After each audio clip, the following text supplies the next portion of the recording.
क्या Chennai super king को Delhi Capitals के डोनोवन फरेरा को ट्रेड करना चाहिए? और क्या सच में कोलकाता नाइट राइडर्स ने संजू सैमसन के लिए राजस्थान रॉयल्स को अप्रोच किया है? तो फिर संजू और सीएसके के डील का क्या हुआ? खैर, आईपीएल 2026 के लिए ट्रेड का मारामारी चालू हो गया है और आज की इस वीडियो में मैं इन्हीं सारी चीजों का पर्दाफाश करूंगा।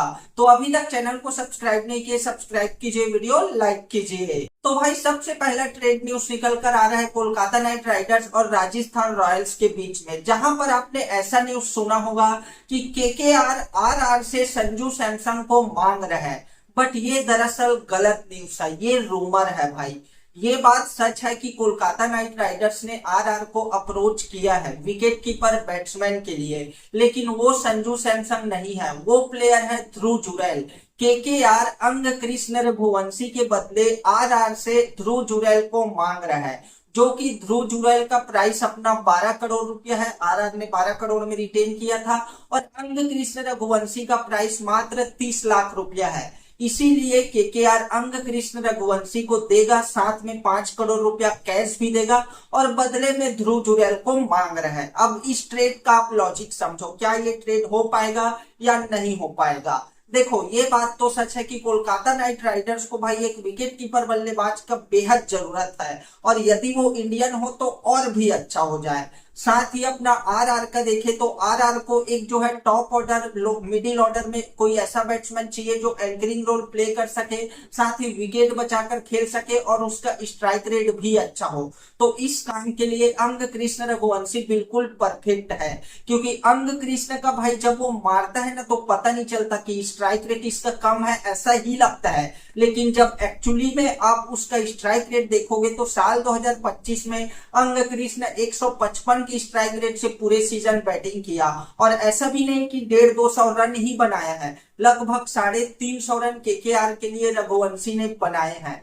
तो रघुवंशी भी आरआर के लिए एक परफेक्ट बैटर साबित हो सकता है। यानी लॉजिकली ये ट्रेड होने के मेरे ख्याल से भाई 80 to 85% चांसेस मेरे को लगता है। वैसे आप लोगों का क्या ओपिनियन है, कमेंट करके जरूर बताना। अब आप लोगों के मन में सवाल आ रहा होगा कि ध्रुव जुरैल 12 करोड़ का है, अंग कृष्ण रघुवंशी का 30 लाख प्राइस है, 5 ही करोड़ रुपया केकेआर और दे रहा है, यानी 5 करोड़ 30 लाख रुपया केकेआर दे रहा है और उधर 12 करोड़ का खिलाड़ी ले रहा है, ये कैसे हो सकता है? तो भाई, अब आप ट्रेड प्राइस का लॉजिक समझो। देखो, जब भी कोई ट्रेड होता है तो उस प्लेयर के मार्केट वैल्यू को देखा जाता है, जो कि अंग कृष्ण रघुवंशी पिछले 2 साल के आईपीएल में काफी अच्छा प्रदर्शन किया है। तो जाहिर सी बात है, यदि उसका नाम साल 2026 के मिनी ऑक्शन में आता है तो उसका प्राइस इंक्रीज हो जाएगा। केकेआर ये मानकर चल रहा है कि अंग कृष्ण रघुवंशी का मार्केट वैल्यू फिलहाल 5 से 6 करोड़ रुपया है, और उधर ध्रुव जुरैल ने साल 2025 के आईपीएल में खासा अच्छा प्रदर्शन नहीं किया था, काफी खराब प्रदर्शन था, तो उसका मार्केट वैल्यू गिर गया। यानी अब रघुवंशी का प्राइस 5 करोड़ है, केकेआर 5 करोड़ कैश भी दे रहा है, टोटल हो गया 10 करोड़ रुपया राजस्थान को दे रहा है। इधर राजस्थान ध्रुव जुरैल को दे रहा है जिसका मार्केट वैल्यू थोड़ा गिर गया है, यानी वो भी लगभग 9 से 10 करोड़ के आसपास अगले साल के आईपीएल में बिक सकता है। तो दोनों खिलाड़ी हो गए अब मार्केट वैल्यू के हिसाब से 10-10 करोड़ का, तो इस हिसाब से ये डील हो सकता है। तो वही दूसरे ट्रेड की बात करें तो ये ट्रेड डील भाई सीएसके और डीसी के बीच में बातचीत चल रहा है, जहां पर सीएसके ने डीसी के सामने ऑफर रखा है, आप अपने डोनोवन फरेरा को हमें दे दो। पूरा कैश डील का यहाँ पर बात हो रहा है, यानी डोनोवन फरेरा का प्राइस 75 लाख है, सीएसके 75 लाख डीसी को देगा और उसके डोनोवन फरेरा को लेगा। बट क्या ये ट्रेड होगा? क्या लॉजिक है या इलॉजिकल है? क्या कुछ सेंस बनाता है? सेल्स तो बनाता है, लेकिन सीएसके के लिए हो सकता है ये डील अच्छा ना हो, सही ना हो। क्यों? क्योंकि भाई सीएसके का जो होम ग्राउंड है वो चेपॉक है, वहां पर बॉल रुक रुक कर आता है, नीचे नीचे आता है, स्पिनिंग ट्रैक रहता है। उस पिच पर डोनोवन फरेरा उतना इफेक्टिव साबित नहीं होगा, जो कि फरेरा जो है साउथ अफ्रीकी खिलाड़ी है, वहां के पिचेस में काफी बाउंसी पिच में मतलब डोनोवन फरेरा का खेलने का आदत है। इसीलिए सीएसके को डोनोवन फरेरा के पीछे नहीं जाना चाहिए। चलो मान लेते हैं एक बार के लिए सीएसके इसे परचेज भी कर लेता है, तो किस नंबर पर खिलाएगा?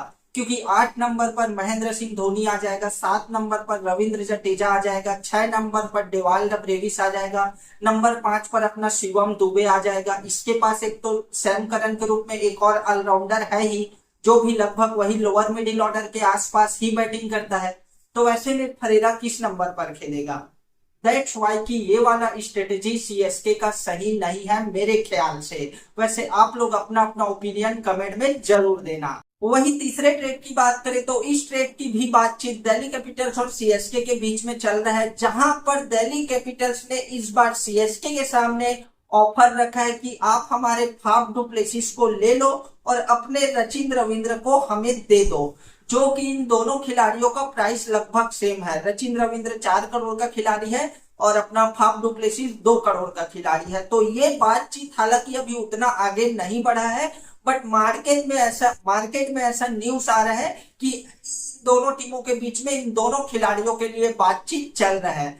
देखा जाए तो ये लॉजिकली काफी अच्छा ट्रेड हो सकता है चेन्नई सुपर किंग के लिए, क्योंकि रचिन रविंद्र का प्रदर्शन उतना अच्छा नहीं है, ना ही उसका स्ट्राइक रेट बेटर है। अगर आपको याद होगा तो साल 2025 के आईपीएल में एक बार उसका लगभग 70-75 रन बना दिया था, तब उसको रिटायर्ड हर्ड आउट करा दिया था। तो ऐसे में यदि फाफ डु प्लेसिस उसके जगह आ जाता है तो सीएसके का वही साल 2020-21-22 वाला ओपनिंग पेयर यानी टॉप ऑर्डर तैयार हो जाएगा। David Conway Faf du Plessis opening या फिर Faf du Plessis Ruturaj Gaikwad opening, काफी अच्छा मतलब टॉप ऑर्डर हो जाएगा सीएसके का यदि फाफ डु प्लेसिस आ जाता है तब। हाँ, ये मैं मानता हूं कि फाफ का एज काफी हो चुका है, लगभग 37 साल का फाफ डु प्लेसिस हो गया है, बट भाई सीएसके तो जाना ही जाता है ऐसे ओल्ड प्लेयर्स को मौका देना और उसको फिर से अपने रंग में वापस ले आना। अजिंक्य रैने को, अंबाती रायडी को, रॉबिन उथप्पा को, ऐसे ही 36-38 साल का प्लेयर लेकर सीएसके ट्रॉफी जीता है। तो फाफ डु प्लेसिस को भी हो सकता है कि ले और ये ऑफर एक्सेप्ट कर ले। वही चौथे ट्रेड की बात करें तो ये वाले ट्रेड में भाई मुंबई इंडियंस और सनराइजर्स हैदराबाद शामिल है, जहां पर हैदराबाद ने एमआई को ऑफर दिया है कि आप हमारे मोहम्मद शमी को ले लो और अपने दीपक चहर को दे दो। और सच कहता हूं ये ट्रेड होने के मेरे को पूरा आसार नजर आ रहा है। 99% ये ट्रेड हो सकता है भाई, क्योंकि इस वाले ट्रेड में दोनों टीमों का नीड एंड वांट फुलफिल करता है। साथ ही दोनों प्लेयर का प्राइस भी लगभग सेम है, 10-10 करोड़ के दोनों खिलाड़ी हैं। दीपक चहर भी 10 का, मोहम्मद शमी भी 10 का। इधर यदि सनराइजर्स हैदराबाद शमी को ट्रेड नहीं करता तो वैसे भी रिलीज कर देगा, उससे अच्छा है कि आप ट्रेड ही कर दो। इधर मुंबई इंडियंस दीपक चहर को रिलीज करेगा नहीं करेगा इस पर अभी डाउट है, बट यदि दीपक चहर की जगह पर मोहम्मद शमी मिल जाए तो मुंबई इंडियंस क्यों ही मना करेगा, और भी अच्छा हो जाएगा, क्योंकि उसकी टीम में ऑलरेडी अपना जसप्रीत बुमराह है, ट्रेंट बोल्ट है, साथ में यदि मोहम्मद शमी आ गया तो फिर आप सोच सकते हो भाई टोटल डिड लिस्ट कॉम्बो इनका बन जाएगा। साथ ही दीपक चहर मात्र पावर प्ले में अच्छा बॉलिंग करता है, फिर यदि आप उसे डेथ ओवर या मिडिल ओवर्स में बॉलिंग करने दो तो खूब पिटाता है। तो ऐसे में मुंबई इंडियंस चाहेगा ही चाहेगा कि शमी आ जाए, चहर चले जाए। और उधर अगर सनराइजर्स हैदराबाद के पर्सपेक्टिव से देखें तो शमी का प्रदर्शन काफी खराब था, सारे 14 मैचेस भी उसको कप्तान पैट कमिंस ने साल 2025 के आईपीएल में नहीं खिलवाया।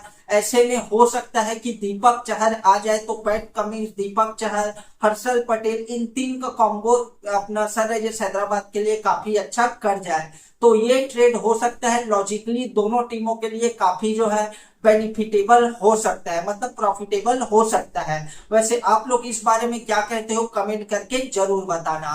वहीं पांचवें ट्रेड यानी संजू सैमसन और सीएसके के ट्रेड की बात करें कि आखिर ये ट्रेड कहां तक पहुंचा, संजू सीएसके आएंगे या नहीं आएंगे, तो मैं आपको क्लियर कर दूं, एक्चुअली शुरू से बताता हूं तब समझ आएगा आपको। सबसे पहले तो आरआर ने सीएसके को अप्रोच किया कि हम आपको संजू देते हैं, बदले में आप रविचंद्रन अश्विन और शिवम दुबे दे दो, लेकिन इसके लिए सीएसके एग्री नहीं किया। सीएसके का कहना था कि ठीक है हम संजू के बदले अश्विन देते हैं लेकिन दुबे नहीं देंगे, दुबे की जगह आपको अश्विन के साथ साथ 8 करोड़ रुपया कैश दे देते हैं। लेकिन इसके लिए फिर राजस्थान रॉयल्स एग्री नहीं किया।